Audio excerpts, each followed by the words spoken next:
What's up, y'all? Welcome to another podcast, Lawns Across America. My name is Alan Hain. I go by the Lawn Care Nut on the internet over by there, and I'll be your host today. I always say this in every podcast. It's been a bit, and I'm glad to be back. Today is May something or another, 10th, 11th, so we are working our way through.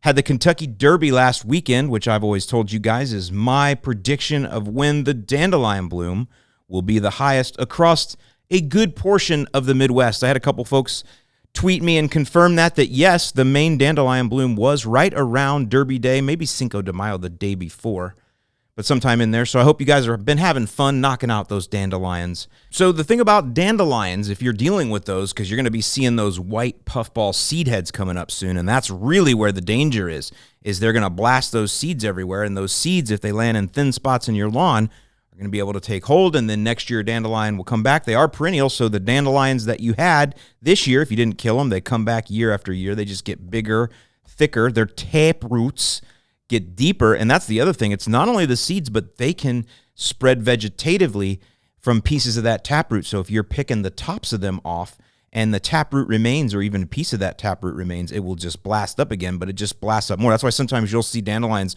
with multiple heads, the old dreaded multiple-headed dandelion. That is one that's been picked or knocked over, and the taproots decided to go a little nuts and get a little crazy and send up extra shoots and ladders. Anyway, so dandelions are one of those that you definitely want to knock out. The thing about it is once you do knock them out of your lawn, they don't typically come back, because the idea is you get your lawn thicker. I've said this for years. One of the things that True Green was good about when I did work there in the 90s and 2000s, the one thing that True Green was very good at was knocking out dandelions. It's not hard, a little 2,4-D, little dicamba action over by there, and they'll pretty much die. They'll twist, curl, and be done. And if you get to them before the seed head bloom, even if you have a sea of dandelions, there's some of you that are listening to this right now, you bought a new house and you didn't know it until the springtime came, and all of a sudden there are thousands of dandelions. There are literally lawns that are seas of dandelions, right? Those are ones that haven't been treated in a long time. This may be your lawn, and you're like, holy cow, this is what I bought, this dandelion patch, right? Well, the idea is if you blanket spray that, yeah, Mr. Chemical, Alan Hain, the chemical nut, right?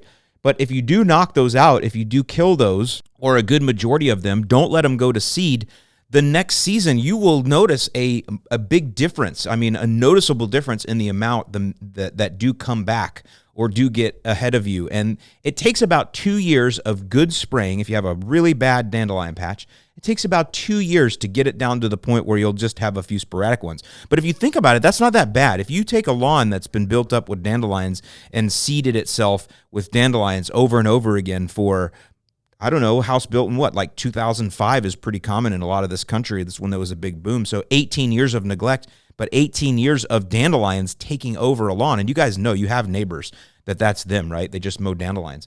18 years of that, you can knock that out in 2 years and get back to a nice lawn. That is actually not too bad when you think about it in that way. And that's part of what this podcast is. I try to get you to look at things a little bit differently. You see the weed problem that you have is daunting, but realize that's 18 years of work that those dandelions put in, and you're wiping out their entire family in just 2 years. That's actually pretty solid, I think. Now, part of the other piece of that is you got to get your existing grass thicker, and the quicker you get it thicker, then the easier it can reduce, or easier it can fight for you, the better it can fight for you going forward. And that's where we talk about a dense turf stand. You hear people say that. A dense turf stand is the best defense against weeds. And it's not necessarily the best defense against weeds that already exist in the lawn, because a lot of weeds will just tolerate the grass, and the grass will just tolerate the weeds, right? It's the future weeds. It's those seeds that the dandelions blow around, for example. They can't rest on good ground. They get stuck up in the canopy. They get stuck in the thatch layer, which is another thing that thatch is good for. And the sun dries them out and they die. And so that's where that thicker lawn can work for you. And that's why my strategies essentially are feeding the lawn, pushing it hard with fertilizer to thicken the good grass, while simultaneously you're preventing weeds like crabgrass, and at the same time spraying weeds with post-emergent herbicides, spraying those weeds to kill what's there. It feels like a lot in the beginning. Now, I'm mostly talking to cool season lawns with this when I'm talking about dandelions. We don't have dandelions in the South, at least not in Florida. But that's the strategy with the cool season lawn. It feels like a lot at first. It feels overwhelming. Like I have to put all this stuff down. Well, yeah, you're literally going against 18 years of dandelion and weed propagation in a lot of cases. And so, yes, it's going to feel like a lot. Now, the other thing people think is, well, all of this stuff going down is going to burn my lawn, because you just feel that way. You feel like everything's a chemical. And that's another thing you got to get out of your head. Not everything is a harsh chemical. Not everything is an IDE, a herbicide. Those are the ones where you feel like you're doing something that could be harmful to the grass, right? But the thing is, if you follow the label, you're not going to hurt your grass. Now, I'll just tell you, if you have St. Augustine grass, everything hurts it. You could freaking spit on it and it hurts it. So St. Augustine grass, while it is very stoloniferous and it does like to take ground and it's crunchy, and you guys think it's a weak grass. It really is. We can talk more about that. But again, back to the concept there. Putting all that stuff down feels bad, but it's not. The herbicide, it will kill the weeds. It's not going to harm the lawn. In fact, I don't know if I've ever seen a proper application of a herbicide following the label ding Kentucky bluegrass or ding turf type tall fescue. Sure, if you have a heat restriction on something and you're over the heat restriction, then yes, you can get some tip burn or some ding. That's the word I use, some ding. And from not following the label. But if you follow a herbicide and you apply it according to the label, I've never seen damage to cool season grass from a herbicide that you follow the label. Now, again, I haven't used like tenacity and some of those that turn things white. I'm talking about your basic 2,4-D dicamba, MCCPP, yeah, you know me, those types of things that you're going to find in over-the-counter, big box store stuff. So quick little rant, quick little rave there, hopefully to give you guys some encouragement. If you are dealing with weeds, there is a way through it. There is a way to the other end. And I'll give you my last little piece of encouragement. This little talk here came from something I saw in our Facebook group, and it was a guy that's kind of what he was talking about. He's like, hey, I'm making progress. He put up his pictures in the Facebook group, and he was feeling good about what he's doing, but he had thrown down a couple of things, and he's like, now I got to go spray weeds, and I feel like that might be a challenge. I feel like that might be a harm. And my advice to him was, hey, man, if you're apprehensive about it, then don't do it. My advice, and again, when you guys know that I talk about weed control, I talk about go to the store, get a concentrate, mix it in water and a battery pump sprayer and spray that way. That's extremely daunting to a lot of people, and I totally get it. It just has this feel, mixing chemicals, having to put on gloves. There's something about that some people, they just don't want to deal with. I totally understand that. So my recommendation to this guy was go to the store and get the pre-mixed gallon. They call it RTU, ready to use, pre-mixed gallon of weed control. Roundup for Lawns is the brand name that you see, which I had a few people when I did that video take me to task in the comments telling them I'm supporting these terrible companies. But you guys got to read labels. Those of you that complain about that, you need to read labels, and you should complain to Home Depot about carrying that, because that's pretty much all that's on their shelves is the word Roundup. But back to it, that's a ready to use. You're not mixing anything. It's all sitting there in that gallon for you. And so it's really easy to just get out and spot spray. Now, you're not going to blanket spray a field of dandelions with that, but what you can do is you can work on a few small areas and watch how the dandelions die. Use that as understanding of, okay, so after 2 days, they're twisted and curled. After 3 days, they're this. The carcass might turn brown and stay there. It takes me 2 or 3 mowings to get rid of them. There's a lot of things you can learn by just spot spraying, or maybe you just work on a few areas that are really bad. The idea is do that as like a stepping stone. And then next year, now that you've had some experience with weed control, understand how it works, that it's not going to, harm your lawn or anything, then you can go to doing an overall blanket spray and mixing. So it's just kind of, sometimes it just takes baby steps. And I totally get that. I totally understand where some of y'all are at, how you feel this apprehension. And those of you that are listening to this that are more seasoned, you seasoned DIYers, that you don't have these fears anymore. And that's mostly what y'all that listen to this, I believe, are the more mature, seasoned DIYers. You guys, you can help these young folks. There's a lot of young, I don't want to use the word kids, young men, young women coming into our groups, 31, 32, 33. It's their first house. And because our community has been around as long as it has, we've got some of you all that have been on my programs for 5, 6, 7 years. You're like the old heads of the DIY lawn care community, right? And so you can use that knowledge to actually help these young people. And I think that's pretty awesome. And I see it, by the way. I see it all the time in our Facebook group. I see y'all that do take the time to help these guys, and you give really good advice, a lot of times better than me, because you live in the same area that person does, and so you're using weather data that you're going, I know that we've been struggling with this or that, and here's what I did. I mean, it's just really good stuff. So that's part of the joy or the fun of seeing a community mature.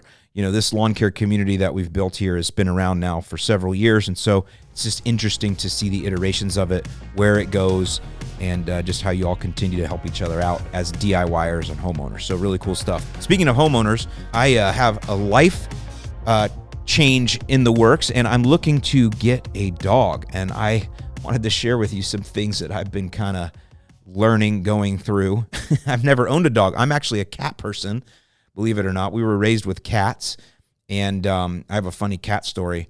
When I was young, we had two cats growing up, and one was a stray that we rescued, and she lived with us for about 10 years, and she was pretty standoffish. She wasn't super affectionate or anything, just a house cat. She was cool. But we got a little kitten, a boy kitten. I was in 9th grade when we got him. We named him Smokey. And Smokey was my little pal, and every day I had this habit when I would come home from high school. If you remember back to when you were a high school boy, you were constantly hungry all the time. People asked me, when my boys were teenagers, they'd ask me, what do your boys look like? And I would go and stand in front of the cabinets in my house and open the cabinets in my house and shove my head in the cabinet. And I would go, this is what my boys look like, because their heads were always shoved in the cabinets looking for food. Just this thing, you got this growth spurt going on in high school, and you're constantly eating. And not gaining weight, by the way. So my thing was, every day after school, I would eat ham sandwiches. I was addicted to ham sandwiches. Those of you that are from my generation will remember the awesome Kmart ham. Leave me a comment on YouTube if you are a fan of Kmart ham. Now, Kmart's closed now, so I don't know what that ham was. I don't know if there was a brand name to it. I don't know if there was some specific farm that the Kmart ham was coming from. But if you had a Kmart ham sandwich, you knew, I don't know, it was a special thing. Well, that was the ham that I grew up on. That was the ham that I loved. Publix came along and started carrying better meats towards the time I got to high school. So sometimes we'd get the Kmart ham. Other times it would be Publix honey ham. But either way, I had ham sandwich with mustard and thick mayonnaise. Now, I didn't use the Miracle Whip spread. We were a real mayonnaise family. We were a Hellmann's family. That's another thing I'm curious about.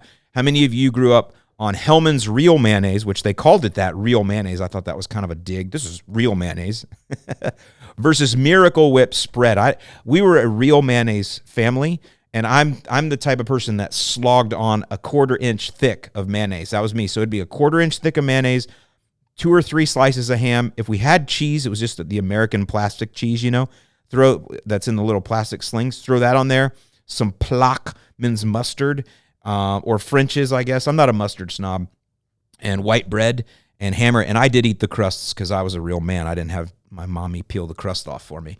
But I would eat those ham sandwiches every day. By the way, those of you mayonnaise people, I realize that Duke's is actually the best mayonnaise. I think that's a Carolina thing. We didn't have that as a kid that I remember. My mom didn't buy it. We bought Hellmann's, but definitely none of that weird. I'm not calling you weird if you grew up with the Miracle Whip. But I know that I had a friend down the street named Neil that his family was a Miracle Whip family. They also used rye bread. So I stopped eating lunch at my friend Neil's house when I got a sandwich one time that had rye bread with Miracle Whip. I literally I had spit it out. I thought there was something wrong with it. I was like 9 years old probably. Anyway, back to the story about the cat. So my cat, I found out that Smokey, the cat, he also liked ham. And I'm the kid that, want to make my cat happy. So every day I would come home and I would have a couple ham sandwiches, and I'd give a slab of the ham to Smokey, and he'd eat it. And we'd play games, and I'd throw it, and he'd fetch it. He was like a dog. Well, unbeknownst to me, little did I know that it only took about 18 months of that, and Smokey developed some sort of something on the insides. I don't know if it was the salts in the ham that got to him, but obviously they can't eat people food. And when you eat a slab of ham, and it may have been 2 or 3 slabs of ham, because I'm a generous fella. Well, when you're giving 2 or 3 slabs of ham to your cat every day, it doesn't take very long for whatever's in there to not make it through their insides. And so Smokey the cat had to be put down. And so that was a very sad time for me. The funny thing about it is my mom, being a lot like me, she's just super straightforward and blunt. She go, I laugh about it now, and she feels so terrible. But once my dad took the cat to the vet, because the cat came out one morning and it was just limping and it's going, making all these noises. So my dad took it to the vet. The vet found out told us what it was. And when my dad was at the vet, he didn't realize I had been feeding the cat ham every day. But the vet just told him, the insides are all frozen up or crystallized or something. And this will typically happen when a cat eats a lot of people food. So my dad comes home that afternoon to tell me that that the cat died, and that there was that the vet said that the cat must have got a lot of people food. And my mom, she knew I gave ham to the cat. My dad didn't. He was a fireman, so he was, gone a lot and stuff. And so my mom goes, well, no wonder the cat died from people food. You feed it ham every day, Alan. And literally, she just basically just said, you killed your cat, dude. That's what my mom said to me. And I was in 9th grade, but I definitely broke down a little bit. And she realized how mean that was for her to just say, you killed your cat with ham. Anyway, I'm probably not doing justice to the story, but I can tell you my mom has a lot of guilt over that these days. So that's the story of how I killed my cat. And other than that, I haven't really had any pets in my life. There was a short time where I had a prairie dog as a pet, which was super cool, but super needy. Chinchilla, pretty cool. But those are different kind of animals. Well, prairie dogs are actually pretty cool, but not something I can deal with now. So I'm back to these days looking for a dog. And so I've been doing research because I'm not a dog person. I'm watching a lot of YouTube videos. I'm trying to understand, what the commitment level is. Do I do puppy? Do I do rescue dog? And so yesterday I went and visited with some puppies because I want to kind of understand how that works. And everybody's telling me, oh, you're gonna see the puppy and that's going to be the end of it. You're coming home with it. And I'm like, I don't know about that, but we'll see. And so I went and I looked at, these were golden retriever puppies, 11 and 12 weeks old. And 2 of them were like a cinnamon color and one was a white color. They were very cute, but it taught me a few things. Again, I'm not a dog person, so those of you that are dog people that don't understand this, like, I'm sorry, but they put you in these little, if you've been to these type of pet stores, they put you into this little box area and they give you a couple toys and they put the dog in there and they go, I'm going to leave you to play with the puppy, and they walk away, right? Because they hope that it's like a new car, right? You're going to get that new car smell and you're just going to want the car. But for me, all of these puppies immediately pooped and peed on the ground and got all, I mean, it just became a mess. And I realized, oh, yeah, YouTube videos don't do this justice. And I'm like, I'm not going to go into graphic detail, but these puppies did what puppies do. And and then there was one that was just super bitey. And I'm like, oh gosh, man, this is going to be a big commitment of training. But then I thought maybe that'd be good. It would be good to have a commitment to something like this to train and to work with. And I'm sure I would get a lot out of that experience too. So I'm not without that. But for right now, I did not come home with one of those puppies, even though they're cute. I mean, one of them was like $6,000. I'm like, freaking A, $6,000. It better learn how to cook. Jeez, man, $6,000. And listen, some of y'all listening, I know there's people, I know a guy that I worked with at my last company. I think he paid like $12,000 for some sort of sniffling dog that had it was a sniffling dog. It was a pretty dog. It's one of those ones that all the rich people have that has a pushed in face. It's some sort of bulldog, British bulldog, English bulldog. I don't know. They're cute, but dude, $12,000, bro. And and it has all these nose problems and they have to have hips. I don't know. I'm learning, right? That's why I went with golden retriever. I thought this is like the everyman dog. It's medium sized. It's friendly. It's smart. They were smart. That's one thing I did notice about these little puppies is that whenever I would talk to the girl that was selling me on the puppy or telling me about the puppy and its registration, all that, the dogs would stop for a minute and watch us like they were listening to us talk. And so that was like a sign of intelligence that I thought was really cool. And so I realized there's a lot of those moments you have when you get a dog. So anyway, no puppies for me right now. So now I have a appointment here coming up with the Pound, and I'm going to go look at rescue dogs. Obviously, a lot cheaper, different commitment. You don't know what you're getting there, right? You don't know what's happened to that dog in the past and what issues you might have to work through with it. So, but you don't have to go through that puppy stage either where you're literally raising a child. So something to think about. The other thing I've noticed that the Pound, it seems like good 80% of the dogs look like pit bulls. And I don't have an issue with the pit bulls. I don't know about dogs. Like I'm telling you guys, what I know as an outsider is the reputation they have. And that sometimes if you have a dog that is a pit bull or resembles a pit bull, that there are places you can't take the dog.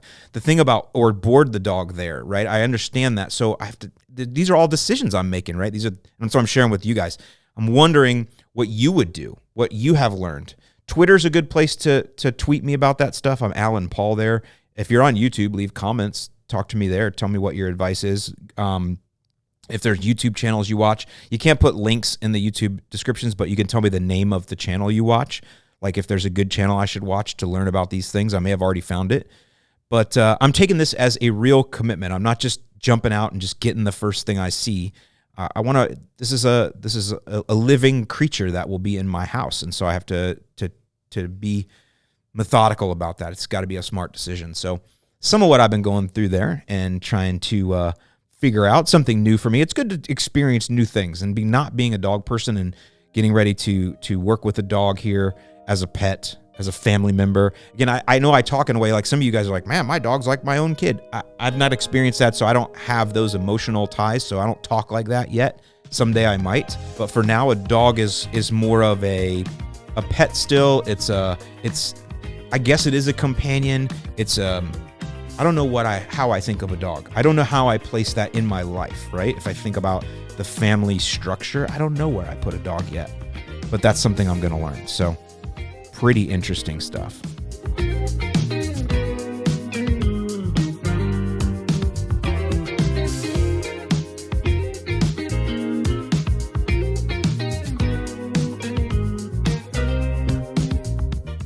All right, couple quick things. Been going through the Facebook group, looking at what is coming up, and I want to say I'm talking to Cool Season folks here real fast. Seed heads. You guys got to help me with this. I talked earlier in the podcast about how the community is mature now. So you guys know there are these certain things that come around every year. We've kind of been through the Poa Anna, Poa Trivialis. We've kind of been through that right now. And I think we're on the back side of that in a lot of cases. And what that is where people start seeing any light yellowish green spot in their lawn, and immediately they think it's Poa annua or Poa triv. Or if they don't think that, if they just post something and they go, hey, what's this yellow spot? 10 people will tell them, oh my God, it's Poa triv. It's over. Your life is over. You're going to be married to glyphosate the rest of your life. You know, it's that, right? And I'm not exaggerating on that. And it puts people, it gets ugly, but whatever, it is what it is, right? It's just part of being in the community. There's a lot of you all that will go in and tell people to calm down as well. And then there are serious problems with it. It kind of sucks if you get the issue. So you got that. The next one that's going to come, though, that kind of is on the heels of that is when your regular cool season grass goes to seed. Now, it's already gone to seed probably in a lot of the transition zone through the Carolinas and Tennessee.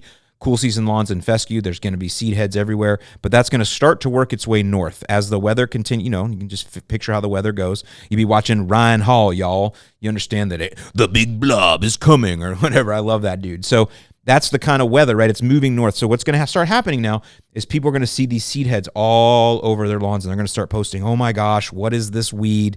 Some people will try to pick them. You can imagine picking the seed heads out of a lawn. It's got to be it's got to be scary, honestly. And so what I'm going to ask you all to do is to help me with that. Help keep people calm on that and go, no, this is your normal grass going to seed. It's a normal thing. It's actually a healthy thing. However, you want to start mowing really often now. If I always say the more you mow, the healthier your lawn will grow. Mow 2 times a week. The reason I tell you to mow 2 times a week is because I know what's going to happen is once you get to the summer and things start going on and family vacations and people are coming over for barbecues and all that, you're gonna be mowing once a week if you're lucky, once every 10 days. So if I can get you going on 2 times a week now when you have the time, hopefully you fall back to once every week instead of every 10 days or 12. That's the idea. I'm pushing you to an extreme, so when you fail at that extreme, which you will, we all do, then you'll at least fall into an acceptable range. That's the idea, right? I'd rather strive for perfection and fail than to strive for mediocrity and fail. Okay, and succeed. Something there. So with all of that thinking right there, you do want to mow more often, at least while the seed heads are up. I mean, I'd mow as soon as I could every 3 days. Bam, bam, bam. Because what happens is the grass is putting all of this energy into producing those seeds, and it's not putting it into roots, and it's not putting it into top growth or other things. And those seeds will contain a lot of energy, so that's why we mulch to get that back in. But what we want to try to do is discourage it. It will also make it go away faster. You're going to have the second piece of this is you're going to start mowing, like I tell you, but the seed stalks are rough. They're thick because they're thicker because they're made to hold up grass seed. They're not made to open up and photosynthesize. They're made to hold up a stalk of seeds. And really, they're made to get really tall. We just don't let that happen. So what'll happen is you'll mow, like I tell you, and then all the seed stalks are left, and you'll send people send in pictures. Oh, my lawn is like crunchy now. The grass blades are like thin. And what is this? That's just the seed stalks. Keep mowing. Okay. The other question we get, so that's important. The other question I get this time is the grass seed viable? And the answer is no, it's sterile. Now, I think it's genetic engineering that's done that. I don't necessarily have specific experience with this, but I've heard old timers say, and John Perry has told me too, that in old school lawns that were seeded, and I don't know when the year was. I don't know when it was that some company decided we're going to make all grass seed sterile from now on. I don't know when that time was. But prior to that, grass seed wasn't sterile, and it could actually reseed itself. The challenge is that you have to let it grow to maturity. And the stalks might be 8 to 10 inches tall, and you have to let the grass seed dry out to the point where the seeds fall out naturally. And then that can regrow on old school lawns. But you, as a homeowner, will never let your seed stalks grow up to maturity of 10 inches tall and go so brown that the seeds, you'd be literally not mowing for weeks on weeks. And that's not going to happen at your house, I would hope. You know, it's just not a good look. We're lawn care nuts, right? So the idea of any type of seed at all in any lawn, sterile or not sterile, reseeding the lawn is not viable. It will not happen. So don't count on it that way. However, there is energy that's used to create those, so we want to recycle that back into the turf. It's organic material. You always talk about adding organic material. Well, you have a ton of it that's coming right out of those seed heads. Drop them all back in. That's adding to the soil, right? That stuff breaks down, adds carbon to the soil, does everything, returns the nutrients. It's part of the cycle. So that's what's most important there.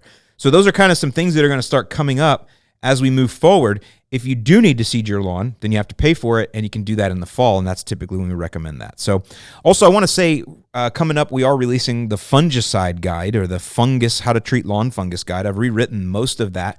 I haven't actually distributed that one in the last 3 years because I felt like what happened was people started seeing brown spots everywhere, and when they'd see a brown spot, they'd immediately think it was a fungus. And I felt like maybe I'm pushing fungicides too hard. I've backed off on my YouTube channel on that, and again, haven't distributed the fungicide guide in a few years because, again, I'm not, even though I talk about chemicals, I do it, and I say chemicals, IDEs. The reason I go to the store and talk about fungicides and break them down and talk about the rates and tell you what the active ingredient is and why do we use 2 different modes of action, the reason I go into all that is so you understand what you are buying at the store. Because for some reason, Home Depot doesn't make those videos. Scotts doesn't make those videos, not in the detail that I do. It's their product. They don't make those videos, right? So because I have an audience that's going to use those products, I feel it's my responsibility then to teach you about them because I use them too, by the way. Most everything I do on my channel is something I'm doing myself. So with that, and by the way, if any of you can tell me why Scotts and Home Depot don't do that, maybe because I do it. They're like, well, this dumb lawn care nut guy, he's going to break it. Probably true. I probably sold more Scotts to Zezex than Jim Hagedorn, the CEO of Scotts, has. In fact, I can bet you I have. Jim, call me, buddy. But anyway, I'm going back to, I believe that the education that I was providing was good, but I also think then it might have been, how do I say this? When people see something, they can get this scope creep. Is it scope creep? They can get this tunnel vision. That's the word. They get this, scope creep's another thing. They'll get this tunnel vision where they think everything is a disease, right? Because that's what I'm watching is content on this. And so everything looks like what I'm dealing with. Everything must be the same. It's like a tunnel vision that happens. I think that's what happens. So that's why I've kind of backed off on that. But I am re-releasing the guide. And the first half of it is me basically trying to talk you out of using fungicides. So I think you'll appreciate that. I spend a lot of time on it because it's something that I've pondered for a while and I care about a lot because I don't want to be spreading too many chemicals here and there. However, I do believe there are times when a fungicide should be used, could be used. But again, I spend most of that guide trying to talk you out of it. So check that out. If you're not on my email list, you can go to thelawncarenut.com, sign up for the newsletter there. I'll put a link in the description here. If you're on YouTube, you can sign up for the newsletter there.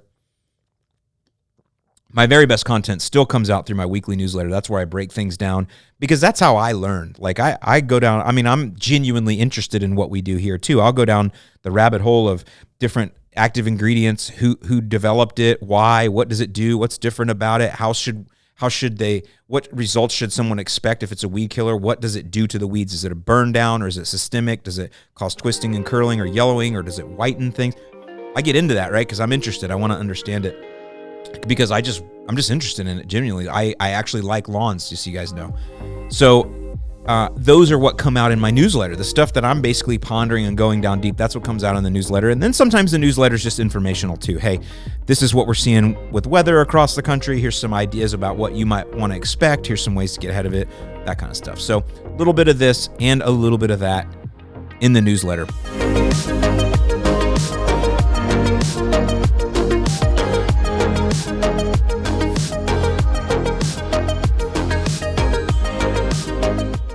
One other thing I have coming up here in the near future, probably this week as well, is my Florida blackout plan. For those of you that live in Florida or don't live in Florida but are interested in it, because you're going to be coming down here to visit Disney this summer, like 99% of you will.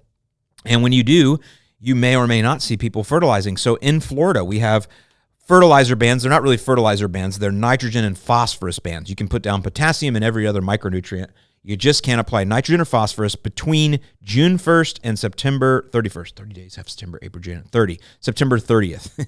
June 1st and September 30th. No nitrogen, no phosphorus. Now, it's not in every county. However, I can tell you that if you live on in a coastal county or a county that has a lot of rivers running through it, you are probably in a county that has a nitrogen and phosphorus ban. And by the way, most of Florida has rivers running through it. All you have to do is listen to any Jimmy Buffett song and you understand that. The rivers run out to the sea. And where I live, the rivers run out to the Gulf. So with that, what happens is in Florida, I've described this before, but those of you that come down here to vacation, you'll know about it because you come down here in the summer and you're like, oh, we're going to go to Disney. We're going to vacation. It's going to be great. We're going to be in the sunshine. We're going to go to the beach, which Disney isn't anywhere near the beach. I don't know how many of y'all figured that out. But you come down and you're going to look at the weather forecast and it's going to predict rain. It's going to be like an 80% chance of rain every day or a 50% chance of rain every single day. And you're like, oh my gosh. Well, what really happens here is you get rain every afternoon for about 20 minutes. It's very rare that we get a full day rain out. Sometimes the rain will last for a couple hours, but typically it's really just going to be 10 to 20 minutes in the afternoon, and that 10 to 20 minutes is a heavy downpour, and it won't even rain everywhere. The clouds are sometimes so sporadic that they'll only cover like 10 or 20 square feet, and they're just kind of going across. If you go to Central Florida, the sod farms, you can really see these thunder boomers building, and as they go across, one will drop rain over here, and you'll see one over there dropping rain. It's really pretty because Florida's so flat, you can see for miles. That can see for miles and miles, and you'll see the thunder boomers dropping. Or even you'll go out to the beach sometimes, it'll be super sunny where you are, and you look down the beach like 300 yards, and it's freaking blue because of the rain coming down, dark blue clouds. It's really interesting. So the rain is sporadic, which is also why I've been getting into some interest in weather stations lately and soil sensors and different things like that, which I'll have some content coming up on, right? Because I'm trying to understand. It's great that I can get weather data in Florida from weather stations, but they're not accurate because I have times when it rains in my backyard and not my front yard. Happens all the time. And you ask any Floridian, they will have that happen multiple times during the year. So with all of that, when it does rain, the ground is fairly dry. If you have put fertilizer there, our rains are super hard. That's the thing about these 10 to 20 minute rains. They're super hard. That's a technical term, super hard. And I mean downpours, and you'll see it. And the storm drains will be not backed up, but they will be tested. You've seen these rushing storms. Well, if you just fertilized your lawn with a granular, liquid too, I guess, but really granular, that granular is sitting in the lawn, and that rushing rain will hammer it and literally wash it out, wash it down the street. It will then go into a storm drain, and every storm drain here leads to a river or directly into the Gulf or the Atlantic Ocean, one or the other, or a lake, and that lake then leads to a river. All of our waterways are connected here, and our aquifer is super low anyway. So that is part of why we have these bans, because when these nutrients get into the waterways, then they can cause algal blooms and things like this, and they can get into making red tide worse. Now, we actually had red tide during the winter this year. So crazy. I was at St. Pete Beach for Christmas, and there was red tide out. It was wild. It was bad, too. That doesn't happen, but it was just a warm winter. So all of these nutrients in the waterways can make the red tides worse. Red tide is a normal thing. It happens here. It happens usually after years when we have a hurricane, which we had one last year. but the nutrient buildup in the waterways can make it worse. Now, there's a lot of debate that goes on about this, and I always read about it. This time of year, they'll start having articles in the news that'll come out about it.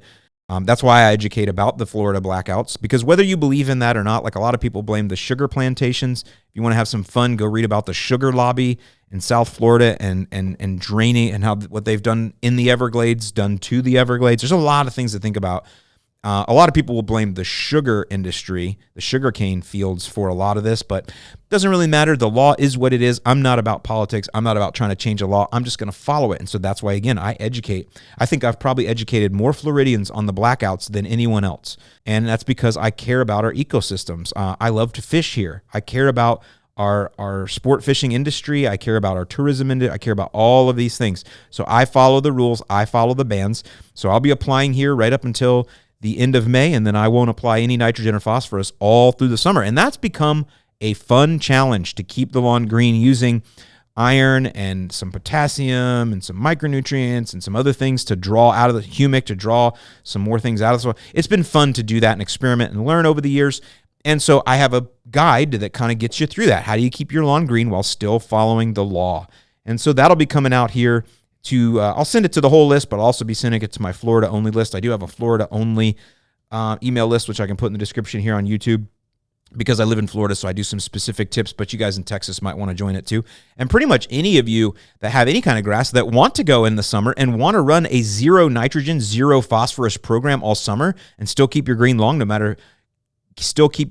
even if you have Kentucky bluegrass up in the north, you could still follow the blackout summer plan because it's pretty simple and actually keep a super green lawn without any nitrogen or phosphorus all summer. So you could take that challenge too, even if you don't live in Florida. So that'll be coming out soon. Some fun stuff there. Lots of interesting things we've been talking about here on this podcast. And what I have coming up for you now is an interview with my friend Cassie Reed. Cassie's been on the program a couple of times. We've done interviews when she's worked for Scotts, when she's done some different studies for Scotts. Well, I actually sat down with her. She works for Gowan USA now. Gowan makes Sedgehammer. Sedgehammer is a product I've used for years, even back when I worked at True Green to knock out yellow and purple nutsedge. And down here in Florida, I use it to knock out green Kalinga. She was actually here. It's been over a month ago now. She was actually here. We shot some content for Gowan. We actually sprayed a bunch of Kalinga.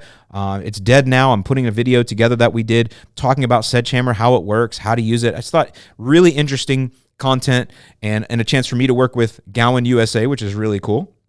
That content will be coming out, but when Cassie was here, we sat down and we talked and we did a podcast, and we kind of talked about what it was like for her. She's just out of college now, so as you guys know, I'm interested in young people and their career tracks, and I've always been that way. I've always been somebody that likes to look at the younger generation and understand how they think, how are they going about entering the job market, especially somebody in the green industry like her, a female in the green industry especially, which is a challenge and can be a challenge, right? So I like to talk to folks like her, just understand their thinking process, where they're going, how they're trying to get there, so I can learn things as well, because these younger folks, they're going to be my customers one day. So very interesting conversation we had. I think you guys will enjoy it. Pretty eye-opening. Give me some insight on some different things. And so with that, we will now go to our interview with Cassie Reed. All right, Cassie Reed, welcome back to the podcast. Live and in person. Yeah, welcome in person this time. So the last time we were talking, you were actually finishing up your master's thesis. You know, I was thinking about it on the way down here. When was that? I mean, I know it was last year, but what month? I don't know. I'd have to look it up. I think it was summer. Because I hadn't defended yet. I know that for a fact. Like, I think it was like July. It was July. Yeah, you had definitely not. I didn't know the term was defended, but yeah, you weren't finished. You were waiting. You were like ready to go forward for that. So what time of year was that? So it was definitely July. I remember now. I was getting ready to go to Dallas that weekend. So yeah, it was around 4th of July. So to catch everybody up, tell them what your thesis was and how did your defense go? Tell me how a defense goes. What does that even mean? It sounds threatening. You do it for your master's and your PhD. If you're doing the thesis option, some programs offer the same degree without a thesis. So you do all the classwork and typically some type of presentation, but you don't have to do a trial and you don't have to write the paper about it. And then you don't have to get in front of your committee and defend why you did it the way you did and what you would have done differently, et cetera, et cetera. So that's what the defense is. And then the thesis is the paper itself for a master's. So that was in October. It was over the Provista that I'd done with Scott's in Ohio. And it was, I would say I started writing. I didn't actually start writing my thesis till probably March. And yeah, it was due October 26th. So I had it done. Basically all summer is when I was writing. But then to get ready for the defense, I think it's really interesting, like now that I've done it, how they do that, because they're asking you why you did things the way you did. And now that you're done with your trial, you have all these ideas of how you would have done it differently. Yeah. But yet you have to defend why you did it the way you did it, because you can't change it. But typically, I would say, I shouldn't say like 100% of the time, but typically they don't fail you as long as you put forth effort, I feel like, and like, yeah, I mean, put forth effort to try to understand. The whole point of the master's for an MS degree is to understand that like next layer of thinking. Like you can understand like, here's what the plant does, okay, but why? So that you can go to the next step of how do you fix it or how do you prevent Or change it whatever the issue is from happening. You know, fertilize or water, whatever your research is on. So are you not allowed to learn though? Like you have a thesis is like a thesis statement. I am going to set out to do this or to show this. That's a thesis statement, right? Yeah, you're thinking of like back in school when they taught you like how to write. So I didn't go to real college, so that's why I'm asking you. And so, well, a lot of people would say Ohio State isn't real college, so. Well, I don't know. We don't have to go there, but. So like the thesis paper is like, I don't know, mine was so unique because I did it on a Scott's product when I was working there. So everything about how I went to grad school was not normal compared to everyone else. Typically, honestly, you're an undergrad typically, and your senior year you decide you want to go to grad school. You know a topic, right? So let's say you want to go for turf. So you go to the turf professors at the university you want to go to, and once you get like accepted, you still don't even know what you're doing, truly. Like you might know you're going into grass, but whatever turf professors there are, whatever their focus is, like I'll just use A&M as an example. Dr. Worley, who I was under, his previous research, he's done a lot of shade work. He's done a lot of stuff with genetics, with Ambika there in Dallas. So and then Dr. Straw is more on like sports turf and athlete surface interaction and safety. So those are kind of their specialties. It's not that they don't know anything else, but then they pull funding wherever they have funding from and whatever they need research done on. Once they have a grad student, that's where they put the grad student. That's how that works. Okay. And so sometimes companies will fund that research. And in the case of you, was it Scott's that funded that research then? No, I could have. They had a certain yearly amount that they could have funded me, but once I graduated, I still had to be at Scott's for 3 years after I graduated. Gotcha. So that's when I figured out I was gonna have to stretch and take longer in school for them to pay for it because they only had a limit per year that they would pay for, and it wasn't full time. Like the price of full time was more than what they'd pay. So then I had to stretch out. It was probably going to take me about 4 years to finish a master's, which you can do a PhD full time on your own with that. And then 3 years after that, I was going to have to stay at Scott's without having to pay them back. And I didn't want to do that. Do you know who funded yours? Do they reveal that or no? Do you know where the money came? Oh, you did? Yes. So you paid for this. Very big mistake. All right, talk to me about, you want to go into this? Yeah, I'm an open book. Yeah, well, you're going to help others that are going into the same career field, so or similar. So tell me how that worked. So you decided, I'm going to do the shade study. I want to do it. This is the place I'm going to do it. So basically, this was going into field season in Ohio, like April of 2020. We were deciding what field trials we were going to do. I wasn't in school or anything, wasn't even thinking about grad school. And when we set up this trial for the shade trial that ended up being my thesis trial, Christian Baldwin, one of my coworkers there, was like, Cassie, this is a thesis like for a master's degree. Like you should just like explore the option of trying to do that part-time while you're at Scott's, because it'd be super easy. I can get you in contact with one of the professors there that did shade work. Like it'd be great. So he got me in contact with Dr. Gardner there, and I kind of like pondered the idea, but because of my undergrad GPA, I never thought I'd get in. So I was just like, I'll apply. What hurts it going to do to apply? Because nowadays, I can't speak for all universities, but it was a little easier to get in than it was 10 years ago. You know, when my mentors tell me about how hard it was for them to get in, you know, you had to take exams, you had to have at least a 3.0 GPA. They wouldn't even look at your paper. It wouldn't even get through the computer system if you didn't in undergrad. Now it was basically, I didn't have to take an exam, and it was very based off of my recommendation letters. So my coworkers at Scott's wrote very, very long, good recommendation letters. And I think with that, plus, you know, Dr. Gardner, I brought him out to Scott's and showed him the trial, showed him what I was going to do and everything. And I think like he was interested in it. And it was a little easier for him with me doing it at Scott's, I think, because my coworkers were obviously going to help me a lot with it. Right. And I think that's just like for him to just be on the committee and make sure from a university standpoint things are good. It was probably a lot easier. So he was all for it. Well, and he gets to discover something new. Yeah, himself. and be a part of that. Yeah. And, you know, close by, I mean, about 40-minute drive from campus to Scott's. So it's not like it was across the country or anything like that. And then I was accepted, and I was like, okay, so I'm going back to school. This won't be that bad. At this point, I had been out of undergrad for two years, and I was like, how am I going to pay for this? Like, this is going to be a lot of money to go back to school. And I was like, well, I'll just do the same thing as undergrad and take loans out. So in undergrad, I took federal loans and private loans because I never applied for any scholarships. No one ever told me in high school about scholarships. Oh, wow. Okay. Didn't even know. I thought you only got scholarships if you were like a 4.0 high school student, like I thought. So I didn't even think about them in high school. And my parents had no money saved up for college. They never went to college, so they just didn't even think about it.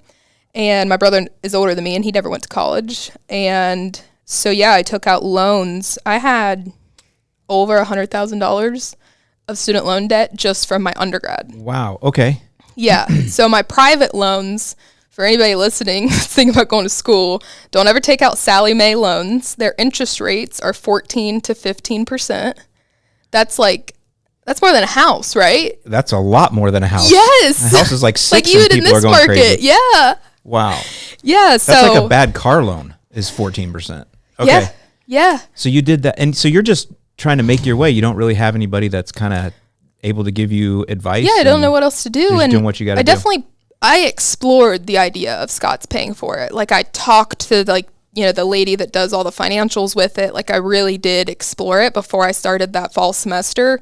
I don't like the idea of being trapped. And that whole, you have to be here 3 years without paying it back.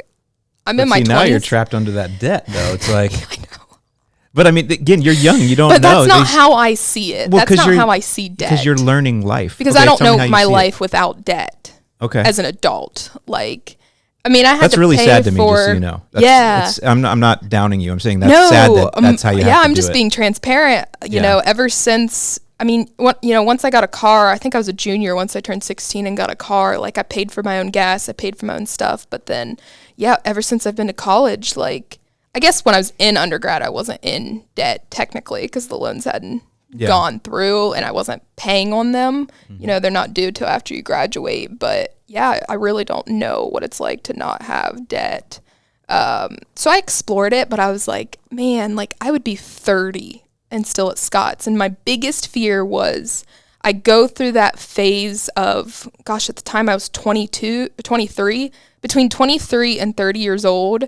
And then I never leave, because how do you spend 7 of those growing years of your life and then leave? You see it all the time. People get married and they find out like they don't want to be with their spouse anymore, but they're in their 40s and they're like, well, what am I going to do? Leave and start over now? Mm-hmm. You hear it all the time, just with different scenarios. And I was like, I don't want to be stuck in Ohio the rest of my life. I love that state. I love where I grew up. I'm a diehard Buckeye, but I have like very, very little traveled just this country. And there's so much more out there to see, to learn, people to meet.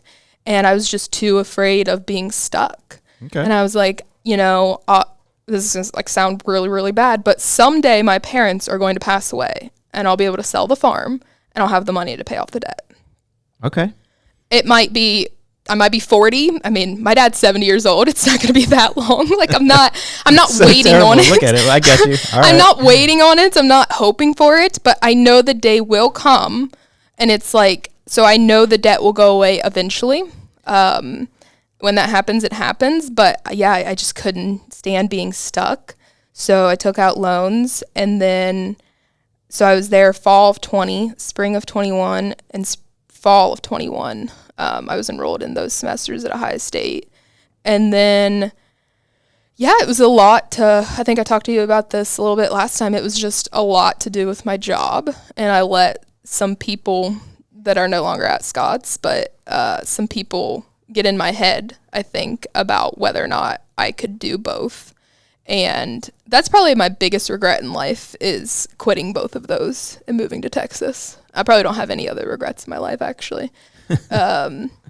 Which, like, I know that sounds like cocky to say. It's not that I don't. We haven't been alive that long, so you got time.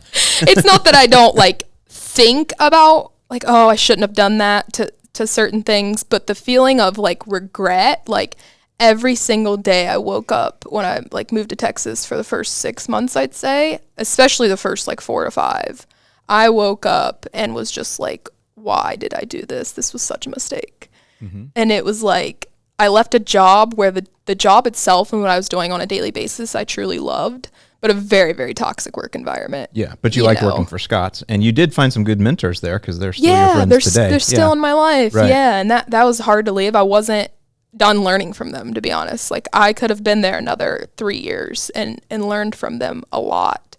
And yeah, I thought I wanted to be in sports turf, and nothing against the sports turf industry. All of those people that work in that industry are a better person than me, and I fully will admit that I cannot do what they do. You know, there's this girl that I'm friends with. She's the head groundskeeper for the Reno, Nevada Aces, for that AAA baseball team out there, and she loves what she does. And when I say that girl works a lot, I mean like I couldn't even count the hours that she works, but it is nonstop in crappy weather, and she's maintaining, I mean, they got 365 SS out there, like bluegrass, like in Nevada? Yeah, and it looks amazing. It's because it's so dry. Yeah. Yeah, there's no humidity to burn it down. Yeah. Yeah, it's like Salt Lake. And of course they have irrigation, so but I mean, yeah, it's beautiful, and there's a lot of times where I'll see her pictures and I'm jealous, but the thing that I learned going to Texas was I thought I wanted to get in sports turf based off of pictures I was seeing on Twitter of all these groundskeepers, right? And obviously, and some of them, there's a lot of them on Twitter. Yeah, it's cool to watch what they do. You're like, oh, that's awesome. Yeah. Like, you see the finished product or nowadays they're making TikToks and stuff, you know, of like the process, and even the process looks fun. It does. Yeah, because they have all the coolest equipment and right? You know, but what they're not putting on there, and because they can, like it's not their fault, is like the fact that they went to sleep at 3 a.m. and they had to get up at 6 a.m. and the athletes that they have to deal with, you know, like, and not all athletes are like this. Every place is different, but athletes are cocky and a lot of them don't care. And or sometimes they want to blame. They want to blame somebody if they're not playing. Well, we just saw the Super Bowl. Like a Super Bowl, yes. Yeah. I mean,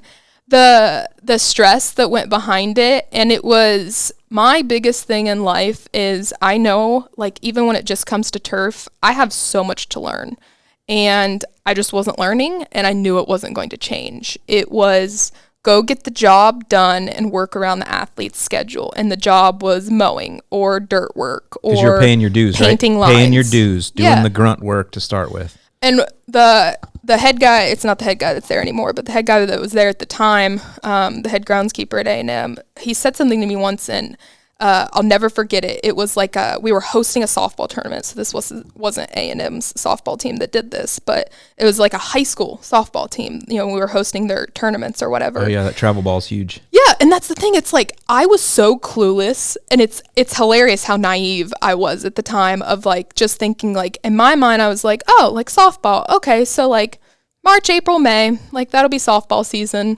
Well, I got there January 1st. Practice was already started. It was freezing in Texas at that time, like frostbite toes constantly. Like when you're watering the dirt all the time, you're wet. It's cold. Like it's bad. And I I didn't think about all the tournaments that they host, the high schoolers that come in, like the fall ball that happens. Like I didn't think that it was an all year long sport for every single one of the sports, especially in the South. Those travel teams, the travel teams, huge from the North too. Like the colleges will come down for what do they call them, invitationals and stuff down south. Most of them are in Florida, but there's some in Texas too. And so it was just constant. And we had this high school team come in. And this girl, so we paint the lines, we had chalk, and we paint the lines, and she comes by with her cleat just after we just finish. And I like pick up the paint, and she comes by and she goes with her cleat, and she just completely messes up the line and then looks at me and smirks. And I turned to my boss, like the head groundskeeper at the time, and I was like, you know that's not okay, right? Like, I'm seconds away from hitting her, and she's a high school girl. Wow, okay. Like, someone needs to teach her, you know, manners or Respect? something. Yeah, like, and he's like, nope, we don't do that. You go back through and you redo the line because we provide a customer service. And I was like, nope, it's not for me then. And that's when I realized I'll never be in a restaurant industry or anything where if someone's going to disrespect me, you're going to learn a lesson, because that's how I was raised. Like, okay. You know, anytime I disrespected my parents, I learned a lesson, you know, like, and yeah, I didn't understand it as a kid, but now I cannot be in an industry like that where you're not even seen. Like the work that those people do, like, and I didn't even do anything, but the ones that have been doing it for years, I mean, they're not even seen. And then, you know, you have this big showcase like the Super Bowl, and it's just, you're just shot down for anything you do by people who know nothing about what you're doing. Mm-hmm. Nothing. I mean, one of the biggest things I hear in life is how easy it is to grow grass. And I'm like, oh my gosh, growing grass, like probably the hardest thing if you want it to look perfect, especially if athletes are playing on it. Like, yeah, because that's a whole different thing when you have playability. It's one thing to make it look nice in a home lawn, but now when you have people that are playing on it, now you have to have a certain... injuries matter. Correct. So it's really different level there. And then you get into golf and a different type of playability. Mm-hmm. Yeah. Mm-hmm. So you're watching Twitter and you're like, wow, that looks like glamorous. That looks so amazing. Yeah, you could be the groundskeeper of Red Sox Park and or that's whatever. What I'm thinking, you know, I'm a big football girl, so I'm thinking about all the NFL teams and like which ones are natural grass still. Where can I go to where like I can like campaign to keep it natural grass or whatever.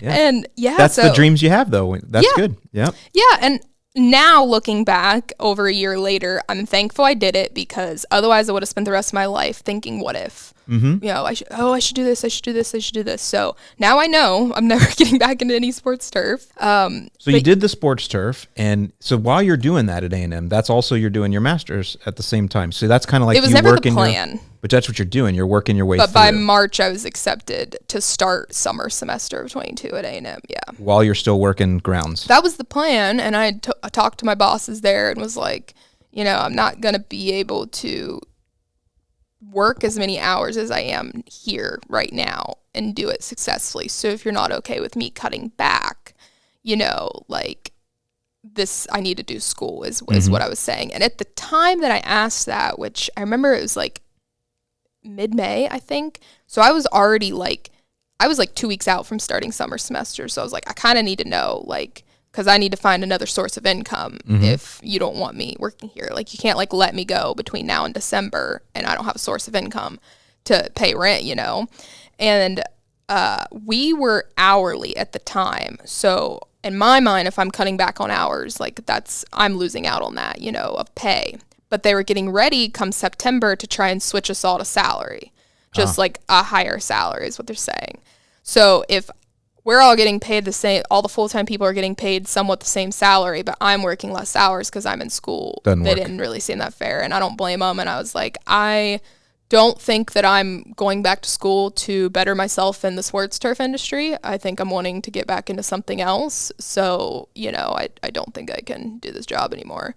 And I had no idea what I was going to do at that time. I was like, gosh, I'm like going to Orange Theory asking if I can work at the front desk. Like, I'm going to go work at Smoothie King or HEB or something. Whatever you have to do to get by. Yeah, to pay the bills. And, you know, nobody really talks about, like, and I felt very, I don't know if ungrateful is the right word, but nobody really talks about taking a step back in life. for lack of better terms, because that's what I saw it as. Whether or not it was, like, I don't fault anybody else. If any of my friends told me they were going through the same thing, like, oh, I quit my job and I'm going to finish school, so I'm going to go work at the grocery store to pay my bills, I wouldn't judge them. But for me, it was like that regret of remembering where I was last year, where I felt like I kind of had my life together. I was in school. I had a good job at Scott's. I liked where I lived. I liked what I was doing. I felt like I was good at what I was doing. I was improving. Yeah, I was like, dang, for like 23, like this ain't bad. Like, okay. And now I'm working in freaking a college town in Texas by myself. I'm about to go, work at a grocery store. I was like, I could not like get it through my head that it was like, okay. Like, I was so disappointed in myself. So I went and talked to the professor there, and he was like, well, why don't you just come work for us, like at the turf lab there where the research station is, and like we'll pay you the same as what you were making at athletics, but you're not going to get all the overtime, like you're not going to work overtime or whatever. And I was like, done. Because at the end of the day, I was going to be making the same at the grocery store. That's the thing about those college towns is you're lucky to be making $10, especially so in Texas. Something that's So I'm like, closer. Okay, well, I'll stay in turf at least. It's still not the best situation, but I can live with that one.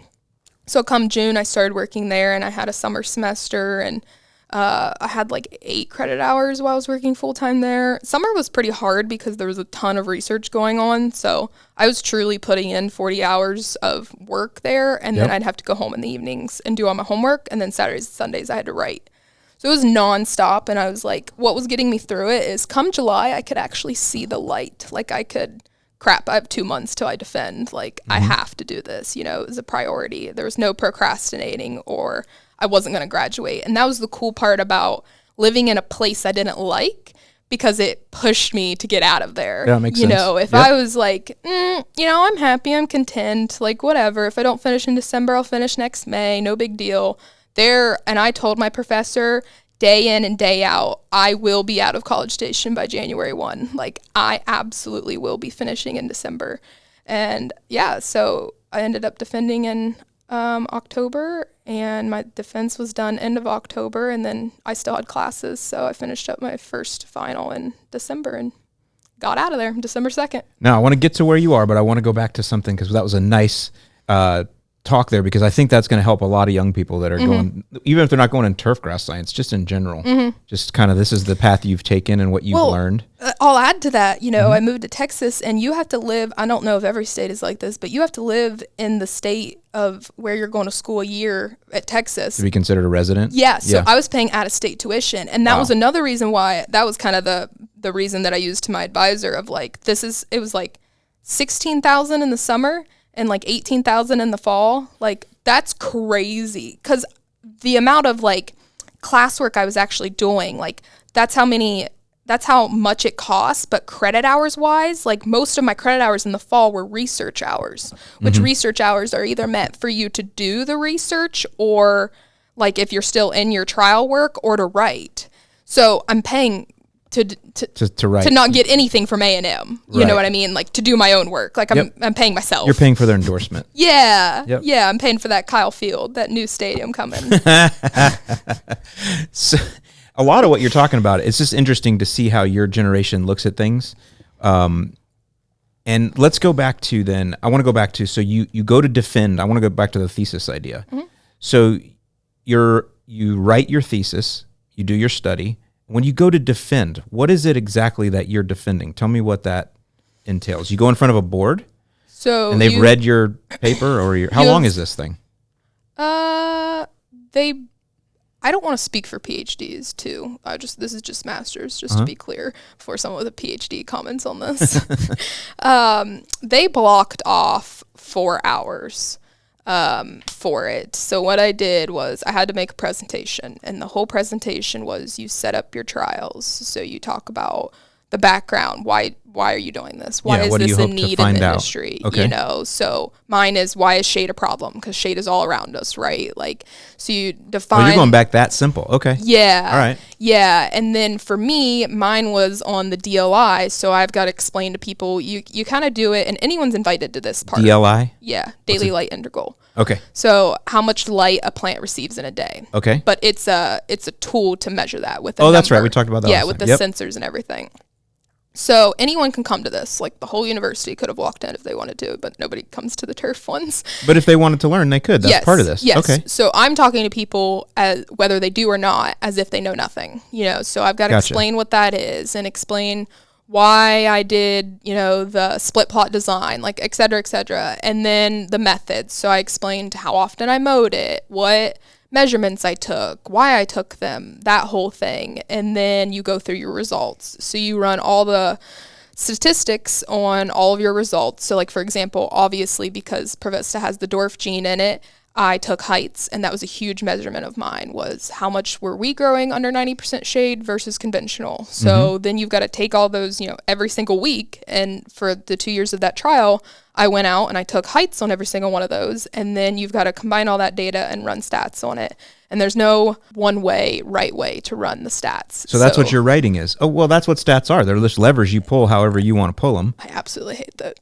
Yeah. Absolutely hate it. You don't like stats. Okay. That's why I, knock on wood, will not go get my PhD, is because of the stats. I got you. But you did that. So you have to interpret you get the data, then you have to interpret it. Then you have to talk about it. What it means, why you think it turned out that way, right? Mm-hmm. Like, mine was easy to write about because the data did what I thought it should.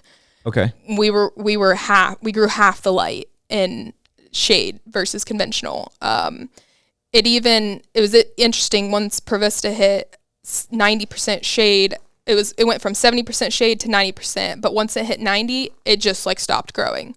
So it grew just like conventional did from full sun to 70, just half as much. Mm-hmm. But once it hit 90, conventional grew even more too, but Pravista didn't. It went down in height. So it was just like it tapped out, and it's just like still good color, still good coverage and everything, just not growing. So stuff like that, like I have to explain results like that. And so they've already read, the people on the panel or whoever it is that you're. Yeah, so they're a committee. They're a committee. They're not like a board or anything with the university. They're a committee, and every university has different rules as to who can or can't or should be on your committee. So at Ohio State, I had 2 professors. One of them was my advisor, turf professors, but then I had Matt and Christian from Scott's because Ohio State allowed outside university employees to be on your committee, and that worked out perfectly. Mm-hmm. At A&M, they didn't. So I still worked with Matt and Christian to make sure they were good with how I was writing about things, but they weren't a part of like a lot of meetings or anything like that.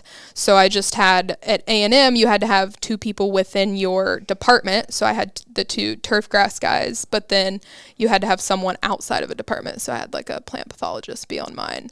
So they come, and then all the students come, like whoever, you give that presentation.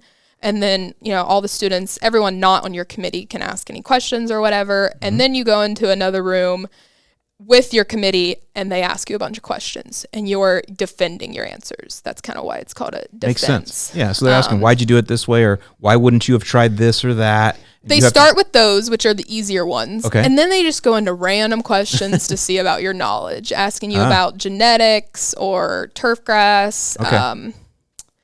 I think they're supposed to be pretty similar to your area of specialties, whatever your research is on. I think I had a little bit of an advantage given the fact that I defended at A&M because I was working with a product that they don't really know a lot about. Okay. Well, and it's unique anyway, even if they did know about it. So. Yeah. Whereas like my advisor at Ohio State worked with the old bent grass, so he knew a lot about it. So if I would have defended at Ohio State, it might have been a little different than it was at A&M. Whether or not it was easy or not, who knows? But now, I should ask this before. At A&M, were you doing the Kentucky bluegrass or the St. Augustine? It was the St. Augustine, wasn't it? So this is the complicated part. My trial was in 2020 and 2021 in Marysville at Scott's on the bluegrass. It was, okay. Yes. I was just, once I moved to Texas, I didn't change anything other than I was living in Texas, my degree's from A&M, but I was still writing about everything I did in Ohio. That makes sense. Okay. Yeah. I understand how that works. All right. So that's cool. So you got all that done. You're in major debt now. And someday your parents will pay that off when they leave you a farm. That's where we're at. I mean, that's how we're going to. I got to make sure they don't listen to this. Yeah, right. That's that generational thing. But hey, that's all good. That's all good. But so that's where you are now. You are kind of at your first job out of that, right? As So tell Out me, of my master's, yeah, that's what. Tell me where you're at and how you came to do this. Yeah, well, And what you're doing. I think August, September is when I realized like I'm making these deadlines. I'm getting out of here in December. And so I've got to have a job Yeah. because the last thing I was going to do was go work at a grocery store with a master's degree. And that sounds so bad. It's not that I think I'm better than people. It's more how I see myself. I'm not comparing myself to anyone else, but it's like, I didn't just go through all that work to stay in College Station and not have a job. Like that was my mindset. So, It's okay to feel that way when you're young, like you are. when you're young. We just say you're full of piss and vinegar. You're taking on the world. Oh, that's interesting. It's okay to be that way. Yeah. You're not looking down on anyone. It's just just how you are. You're just aggressive that way. Yeah, like I never go to a grocery store and treat them differently because they No, work there. of course Like, you don't. I don't. Right. I don't care about them. It's more about like what Right. I want That's for what you want. myself. Sure. And so, gosh, I had an interview in Florida with the extension over in Boca Raton, or however you pronounce it. Boca Raton. Yeah. You don't want to live on that coast anyway. But Whoa, you want to talk about expensive. See, that's the thing. When you apply to these Very. jobs, and I had like out of 50 states, I was willing to move to like 25. So like I'm applying to jobs all over places that I've never been before. So I'm going through the interview process and I need to prepare myself that if I get offered the job, what I'm going to do, because you never are given more than a week to decide. And that's not enough time to figure out the cost of living there. Can you afford it on that salary? Do you need to ask for more money? All those things. How am I going to move there? How far it is from the place I was in, Texas, to Florida? Like that's across the country. Like that's an expensive move. Not as far as like if I moved to Dallas, 3 hours away. Like I need to figure out like costs. So I'm like every single job that I'm like into the second or third interview of, I'm like basically pretending like I'm moving there and trying to get a cost and everything for. So it was almost like I wasn't even thinking about the job itself. And if I wanted the job, I was just like, can I live there? Can I afford to live there? Can I get myself there? Because I had no money, no savings, nothing. Like, I'm not afraid to admit it. There's no point in lying. Like, I had nothing. So I had to figure out how I was going to get there all on my own. Because I don't have like people that are just, who's going to help me move, right? So I had an interview in Florida. I had an interview in Phoenix. I had a couple in Ohio. I had 2 in Florida, actually, with Sod Solutions was one of them. Yeah. That was probably like one that I was really about to take and live down around Sarasota. So it was yeah, very they got that new ironic. Citra Blue they're pushing big time. So it's pretty stuff. Very ironic, too, because that's definitely Provista's competitor. It sure is. So I remember it's darker green blue. that one was like, I think they were just like moving a little slow, and I wasn't sure they were going to make my timeline. They weren't even sure if they could make it. I had one with InView, Bayer InView, whatever. And they were like, yeah, there's absolutely no way like you would get hired like February at best. And I was like, I just don't want to like, also you're just saying that that's the timeline. There's no guarantee that I would get the job, so what if I wait till February and then you give it to someone else and then here I am stuck with a job in College Station, So I ended up applying to one with Gowan USA, and it didn't even say like where the location was. It just said, territory manager, sales representative. And I was like, okay, well, I read the description, I meet the qualifications, so I'll just apply for it and have an interview. And I thought it was a little odd whenever I got the request for the interview. Like the first interview was just like through Teams or whatever on video. Yep. And it was from the president. Oh, okay. And I was like, okay. That's good. Yeah, I was like, sure, like I'll take this. And Big chemical company, you get to talk to the president on your interview. That's cool. yeah, I'm like, all right. So I was like, well, if anything, this is a good interview learning experience, right? And I ended up having a really good conversation with him. I could tell he was a little hard to read. I guarantee he's going to listen to this and find this hilarious, but he was a little hard to read, like doesn't show his emotions on his face. So you can't really tell what he's thinking. But I remember a couple days after that, he had contacted me and asked me, they were going to fly me up to Kansas City. That's where his office was. The headquarters in USA is in Yuma, Arizona. So I don't know if you know where that is, but it is border of Mexico, like south. Yep. But he has an office in Kansas City. So he's like, we'll fly you up here for a couple days, get you in a hotel and do an interview with a couple people in this office if you're up for it. And I'm like, sure. This interview, I can't remember the exact date, but I know it was around Halloween. So pushing like December, right? So we're getting close. And I've got like some other possible offers on the table, but they just like aren't like, nothing's in writing set in stone, but it was very close with other things. And I was like, I should just go up there and do this. They're paying for it. Like it's 2 nights, like quick trip. Like I should just do it because if anything, it'll probably be a really good experience for me because none of my interviews were in person. Everything, I think probably just because I was doing out of state, but also with COVID, like nothing. People are used to it now. Yeah, I'm not. I'm an in-person person. So I was like, okay, well, I'll do it and fly up there. And it was the most unique and honestly, it was just like really refreshing interview because he takes me out to breakfast before we go do the interview stuff. And we're probably at breakfast 2 hours, and he never once asked me anything about related to the job or anything interviewee wise. It was just getting to know me and like how I grew up, like everything like that, just trying to, figure out who I am. And that was just like a breath of fresh air. Because everyone's always like, well, where do you see yourself in 5 years? And I'm like, I'm in my 20s. I have no idea. Yeah. And so it was just really, really nice. I could tell he cared. He has daughters that are my exact age. So he kind of has that, like, how were you raised differently than them? How can I help you kind of mindset, very Midwestern mindset. And I enjoyed it. And gosh, it was like a 6-hour interview process and it felt like 30 minutes. I mean, with all of them, they were all very, very nice. And I could just tell that Gowan was different than all these big superpower companies like your Syngenta and your Bayer. They cared about who you are as a person, I could tell. And, if anything ever happens to you on a personal level, take care of that and we'll handle things, at the company while you're gone. Like I could just tell. I could also tell that I could be myself, Right. I don't want to say anything gets them in trouble, but they Don't do that. they had no filter.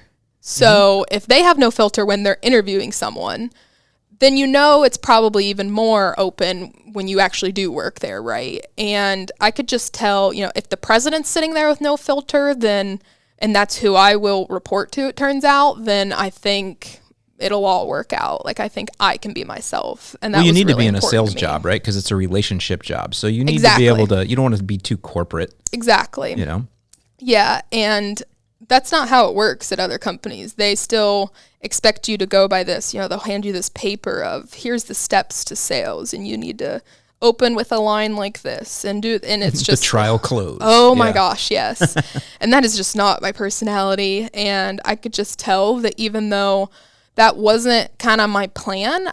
Everybody told me that I should be in extension, so I was kind of going down that route, but I kind of wanted to still stay in research. But the problem with research and turfgrass is everybody wants you to have a PhD.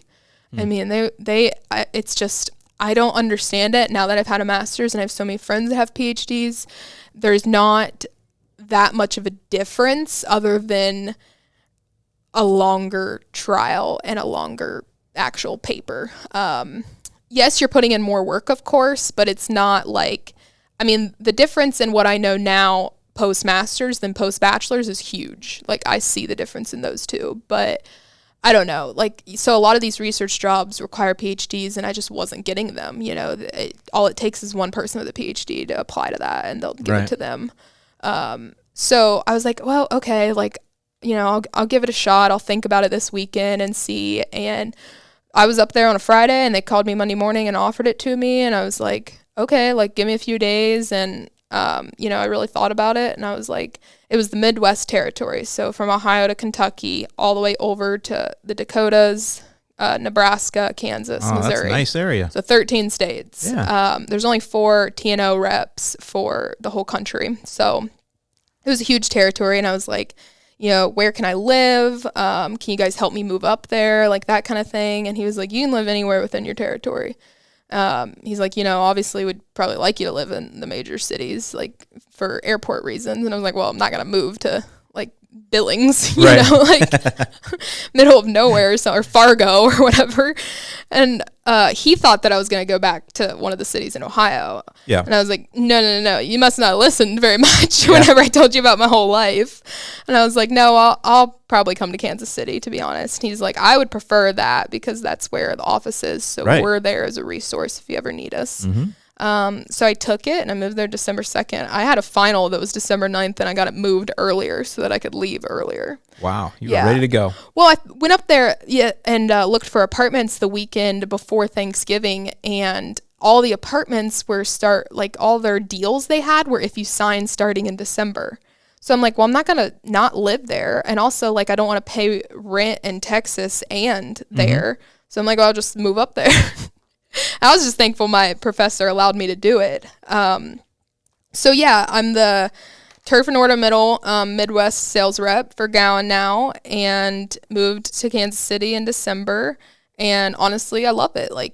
The company turned out to be exactly what I thought, which is a breath of fresh air for myself to not be wrong about something again. I'm still in the honeymoon phase by all means. I mean, gosh, we're only into March, but I think I'll give it, 3 to 5 years there to see what I can kind of make of it, because it takes a while to build those relationships with your customers. And I have such a big territory. It's not like I'm just covering Missouri or Kansas or something. That it's going to take me. I mean, I won't be able to see all my customers in 1 year. I was going to ask, so how often are you traveling? Are you on the road every week? So December, I basically didn't do anything. I didn't leave. It was just kind of like getting myself settled and trying to meet everyone within my company. And then January and February were all meetings and conferences. So I've come to find out between November and April are really a lot of conferences that we go to as a team, or internal conferences. Yeah, that makes sense. Yeah. Understanding company goals, what you're going to do for the year, if you have any new products coming out, that kind of stuff. Yep. Yeah, so that's what I've been doing, and it's been nonstop. I try really hard not to book anything over a Saturday or Sunday so that I'm always home on a Saturday or Sunday. And then I try really hard to only do 3 or 4 days in a row. It just doesn't always work out like that.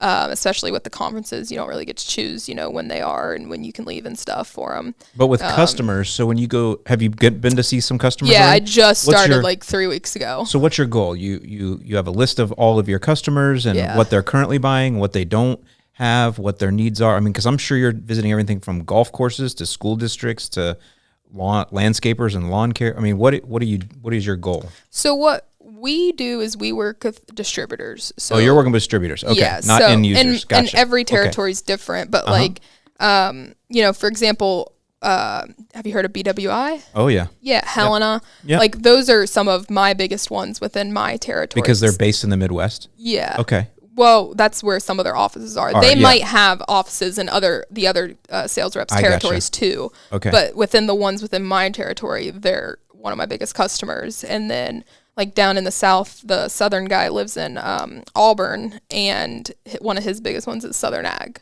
which you've probably heard of. Yeah, they're right here. Yeah. Yep.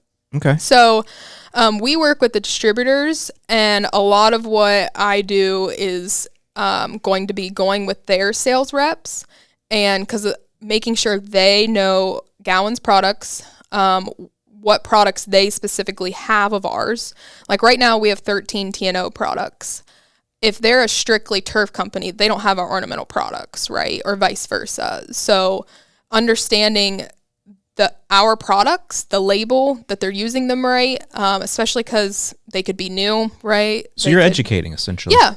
Yeah, and making sure that they understand it, and then doing ride-alongs with them to go to the end user too. So if they're turf, going to the golf course or the homeowner or whatever, but then with the ornamentals, going to the nurseries and the greenhouses with all those growers, and making sure that they're using them properly. That's the biggest thing, is educating and building relationships. That's something that Gowan feels very strongly about, is making sure that they see us differently than those power companies, because we want to provide knowledge to them, and not just be a point of sale, build this relationship so that they can trust us and understand that, we have the knowledge, and that we're willing to give it to them. So yeah, the way I look at it is kind of like doctors have pharmaceutical reps, and I know that's probably the worst analogy. But if you just look at what the basis of it is supposed to be, a doctor needs continuing education, and a lot of times this continuing education has come from the pharmaceutical reps, good or bad. You're doing the same thing. You're educating people on, hey, this is what we're hearing out of the Midwest on these different studies, and here's how we've used our products for that, or maybe it just things that you're hearing in general. This year was a mild winter. We're hearing grubs are going to be really bad. There's just things that you just see and hear that person may not. So you're just there to educate them that way too, right? And be a resource. Yeah.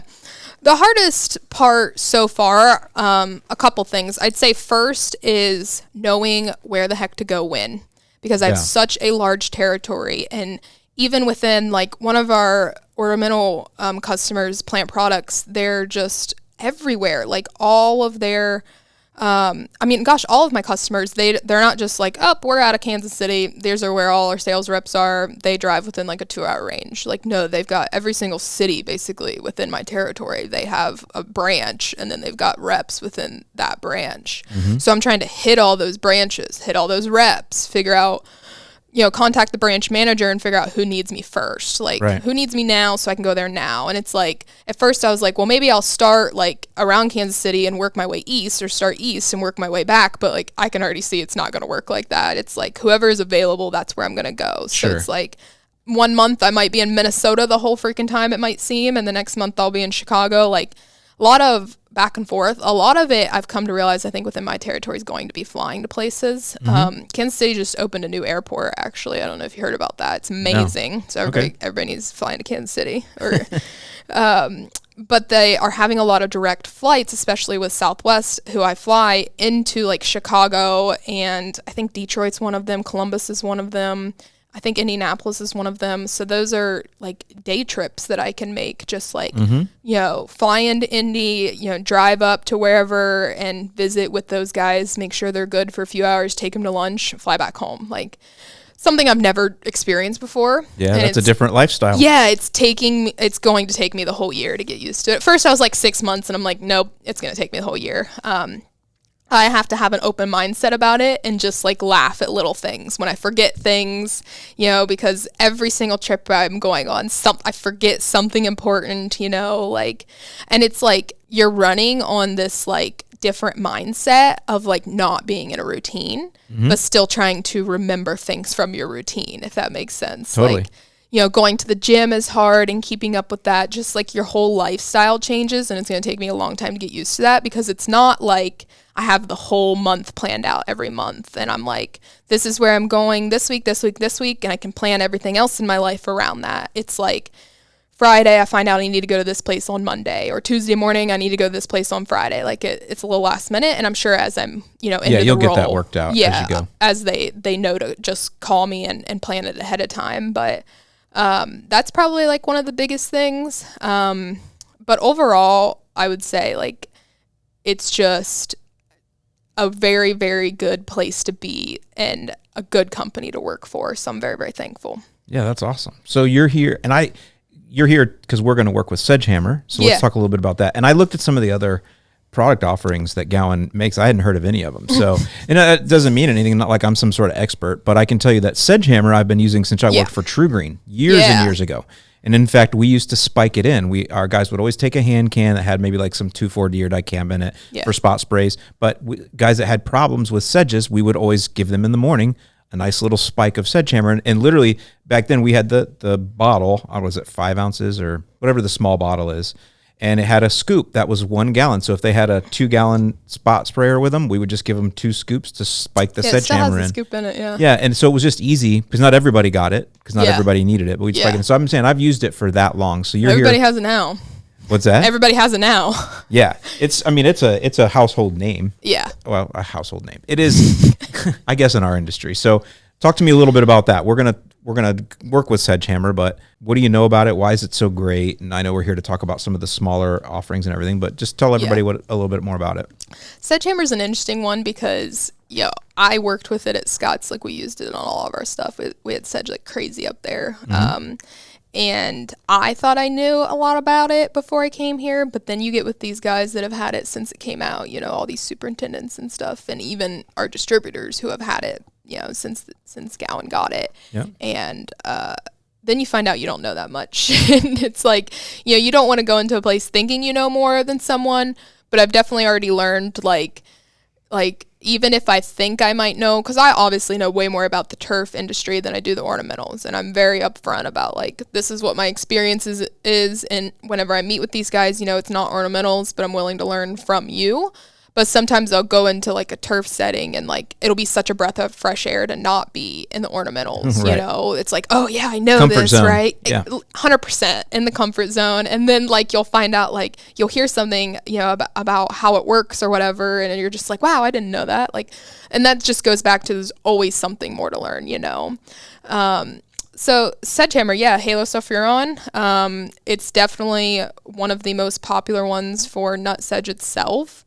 I think the biggest thing that I have heard about it though from customers, especially end users, I mean, gosh, I see it on your Facebook group all the time, is that it takes too long to work. And the way I see it is like, would you rather do a quick fix and use something like Solventrazone, Dismiss? Dismiss, yeah, Dismiss works really well. That's a quick fix in my mind. So that's more of a burn down. Correct. Or are you going to use something that if you have patience, see, people have to have patience with lawn care. It's got to get down deep to those nutlets down there. I agree. Yeah, and that's what it does. You know, it translocates through those leaves down into the shoots, into the nutlets. And it's going to take 3 weeks for you to see, you know, 10 to 14 days probably until you see yellowing, but 3 to 4 weeks until it's completely killed.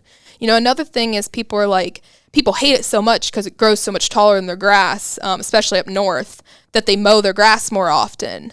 Or they try to pull them. Right. And people just don't realize that when you're pulling them, those nutlets are still in the ground. You're leaving the growing point, so they're just going to grow right back. Well, and at some points it ticks them off, so they grow up double. Fast, too. It's a stress response. Yeah. They're like, oh, we need to multiply. Something's going on. Yeah, the plant wants to grow. Correct. It doesn't think it's a weed. You know, it doesn't know that it's not wanted. So it's like, all right, you know, I'm going to produce more and faster, too. Mm-hmm. And then, so they mow too much, and then they're mowing and they're spraying. They're mowing and then they're spraying. And, you know, they get the bottle that covers a whole acre for their tiny little 5,000 square foot lawn. And so they're just like, well, I have the product. I paid for it, so I'm just going to keep adding to my little 1 gallon tank and spraying it and mowing it and spraying it and mowing it. And what you're doing when you mow that off, you're not allowing it to translocate down into its growth point. Yep. So they're just completely stopping what they're doing. You know, they're reversing their spray, basically. So a lot of little tidbits like that hopefully, you know, when we do the YouTube video later, we'll go through for them. So yeah, with the burn down stuff, Dismiss I've used before, and it does work. The challenge you have is you have a lot of heat restriction there. For sure. Especially with St. Augustine grass. And I've always had residual damage with Dismiss to my St. Augustine, even if I spray in the morning. It doesn't matter. I always you probably can't use Carfentrazone, like Speed Zone down here, because it probably just lights everything up. Yeah, that was my favorite product up north. You just watch it happen in the summer in Ohio. It just lights it up because it's that fast acting. Right. Yeah, so that's the problem with the burn down is you're right. People mow it off too. So with the with the burn down, it stops too soon. It's like so fast that it burns its way out. Yeah. Like saying it doesn't get deep. Yep. Where the Halosulfuron, it's slower. Yep. But literally I have never had residual damage to my turf either when using Sedgehammer or Halosulfuron. So yeah, it's very interesting to tell people to be slow. What I tell them is you're going to spray it and you're going to leave it alone and you're going to see the sedge there for a couple weeks, and then all of a sudden one day you're going to be out and it's just going to be gone. That's what happens. It's just gone. You're like, where did it go? Because it's just gone after 3 weeks. Ideally, people should plan vacations around the time of their Sedgehammer applications, apply it, and then go on vacation. And then when you come back, it's all gone. See you later. If I got a 3-week vacation, that'd be nice. I know. But even like if you could just be gone for like a week, but a lot of these people, you know, they're, especially homeowners, your followers, they're really into it. So they're looking at that weed multiple times a day, every single day, especially on the weekend. And I get it. Like it's going to bother you if it goes away, but wouldn't you rather just wait 4 weeks for it to go away permanently rather than be tackling it the entire season, you know? Yeah, totally. So good stuff. And so we're going to talk about the little single-use, I call them single-use packets. I don't know if that's what you call them. They're gallon packets, right? Yeah, they cover 1,000 square feet. So put that in a gallon of water. Comes with surfactant included, right? Yes. That's the big one that I think people forget too. When they have the Yes. bigger bottle, they forget they need to add their own surfactant. And we have seen that with the bottle that has no surfactant in it, and people don't know that, like a lot of people don't even think to add to it or whatever. If it's used without that surfactant, we'll see a decrease in efficiency by 30%. Yeah, I believe it. So when people are using those packets that, have used the bottle before and don't understand that one of them has a surfactant and one doesn't, and then they see a difference. They think it's two different products, two different active ingredients or whatever. And no, it's just Sledgehammer Plus. And what that plus means, it's plus surfactant. So easy enough. Yeah. Good. Well, I'm looking forward to going out and spraying. We have 2 spots, one in my yard that is literally a Kalinga. Kalinga is a sedge for those of you all that are listening. It's what we have here in Florida. And I think it's worse than the yellow nut sedge that grows like clumpy. Because I'm excited to see it then. It looks like turf. I have a spot that you could lay in it and it looks like tall fescue. Really? Feels like it too. It's that wide leaves. No, it's not wide leaves. It's like the thin, tall fescue. I don't know. Maybe it's not fine tall fescue. Yeah, maybe it's fine fescue. It feels like that. It looks like turf grass. So okay. I'm looking forward to killing it though. And we got a spot in my neighbor's lawn we're going to spray too. So we're going to make some video for y'all listening. We're going to make some videos about that and showing how that works, which would be really cool. So, Cassie, anything else you want to add? This has been a really great conversation. I think it's going to help a lot of people. Like I said, the average person in my audience is younger. There are people that are looking. Yeah, so they're all men and they're all 28 to 32. So they're like, yeah, that's the big. I have a lot of older folks too, but it's mostly men, first-time homeowners, people looking to start their home. Starting families. But they're also people that are starting careers like you. So I think they can learn a lot from it. So you've taught me a lot because, like I said, I didn't go to real college really. So I just ask you because I'm just wondering what y'all got to go through. And well, it's also funny to hear you asking me about that because anyone that knows me, like school's not my thing whatsoever. I said, that's why I knock on wood about getting my PhD. I'm sure I'll get my PhD someday, knowing me, because I just like to challenge myself and get myself out of my comfort zone. That is like probably my biggest advice to anyone is if you can be unhappy and comfortable at the same time.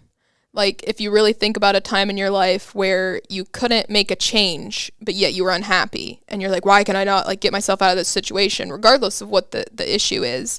We as humans get so comfortable in situations and it's so hard just to take that leap and make a change. But when you grow as a person is when you're uncomfortable. Yeah. So very good. Very wise. Oh my gosh. Getting uncomfortable is just if I think I can't do it or I don't want to do it or it'd be hard to start doing it or to make that change, whatever it is, I push myself to do it because you grow so much. The amount that I've grown since I was, especially out of undergrad, but even when I look back to who I was in high school, if you would have showed me, an image of who I would be whenever I was 16, I wouldn't even believe it. There's no way, just because I've made myself get uncomfortable so much. Yeah.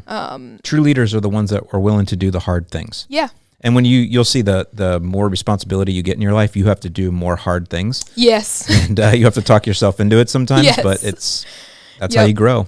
You're right. Comfort is there's quotes about comfort being the greatest stagnation or the greatest the greatest hindrance to success. There's quotes like that. Comfort is the enemy of progress. There you go. Who said that? Some smart PhD probably.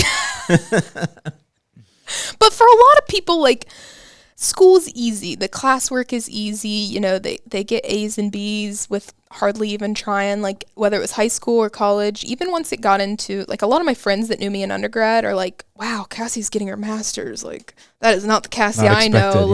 It's amazing once you find something you love, how good you are. And I'm nope, you're still misunderstanding. I put in twice the effort in my master's program that I did in undergrad. I was out partying and going to football games in undergrad. So I just didn't try. Now I'm trying to get those C's and B's. It's not easy, but that's why I have to do it, in order to, and I don't believe everybody needs to go to college. I do not believe everybody should be in debt, to have the good job. When I fell in love with turf grass, I knew I didn't want to leave it.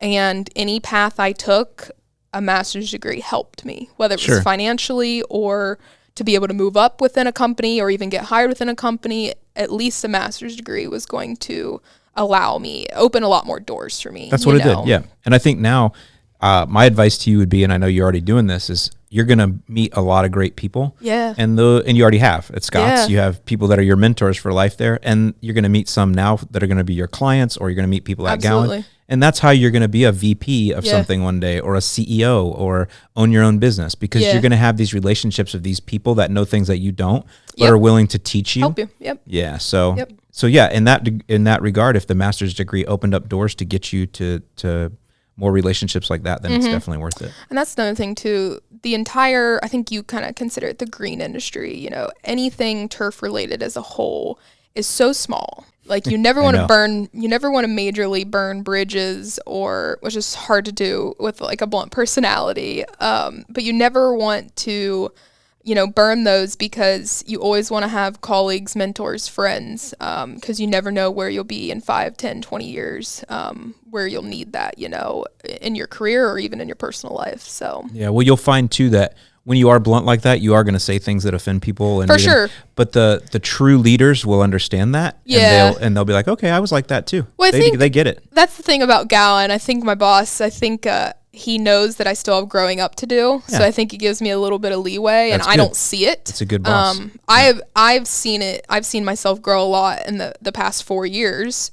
I still have a lot left to do, and it's kind of funny because looking back, I'll like catch myself stop saying things in front of certain people.